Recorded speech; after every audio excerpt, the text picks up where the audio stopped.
salma yola sen kapıdan uçar Zeynep.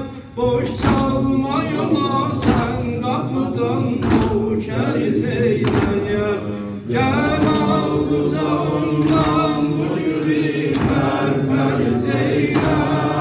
Gel al kucağından bu gülü per Zeynep.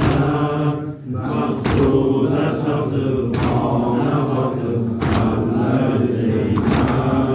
Maksuda çatıp ona bakıp Sen o gün imtihanı yaptın. Orada bakalım. Hüseyin